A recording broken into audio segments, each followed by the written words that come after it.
কলকাতা আর কালীঘাট ওতপ্রোতভাবে জড়িত।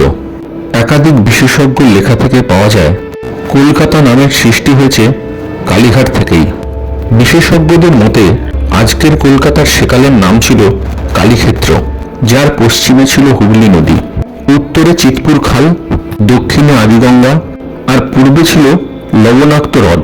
সেই কালীক্ষেত্রই লোকমুখে প্রথমে কলিকাতা, তারপর কলকাতায় পরিণত হয়। 51 সতীপীঠের অন্যতম কালীঘাটে মাতারূপে পূজিত হন দেবী কালী।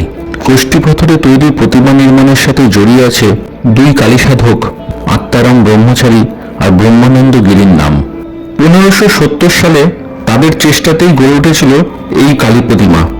কালীঘাটের তৎকালীন মন্দিরটি নির্মিত হয়েছিল বরিশার সাবর্ণ রায়চৌধুরী পরিবারের উদ্যোগে।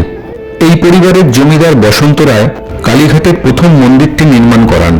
কালীঘাটের বর্তমান মন্দিরটি নির্মিত হয়েছে 1809 সালে সাবর্ণ রায়চৌধুরী পরিবারের তৎকালীন জমিদার সন্তোষ রায়চৌধুরীর উদ্যোগে।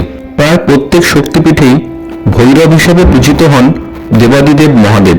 ভৈরবকে মনে করা হয় পীঠরক্ষক, অর্থাৎ সতীপীঠ তিনিই রক্ষা করেন। কালীঘাটে ভৈরব পূজিত হন নকুলেশ্বর রূপে। 1858 সালে পাঞ্জাবের ব্যবসায়ী তারা সিং এর উদ্যোগে নির্মিত হয় বর্তমান নকুলেশ্বর মন্দিরটি। কালীঘাটের মন্দির সংলগ্ন যে পুকুরটি দেখা যায় তার নাম কালীকুণ্ড। জনপ্রবাদ অনুসারে এই কালীকুণ্ডের পাড়েই পাওয়া গিয়েছিল দেবীর প্রস্তরীভূত আঙ্গুলি। কালী পুজোর দিন রাতে দেবীকে পুজো করা হয় লক্ষ্মী রূপে, কালী রূপে নয়। সেই পুজোর নাম শ্যামালক্ষ্মী পুজো। কালীঘাট মন্দিরের সেবায়তদের মধ্যে সবার প্রথমেই পাওয়া যায় ভুবনেশ্বর চক্রবর্তীর নাম। তার কোনো পুত্র সন্তান ছিল না, ছিল একটিমাত্র কন্যা সন্তান।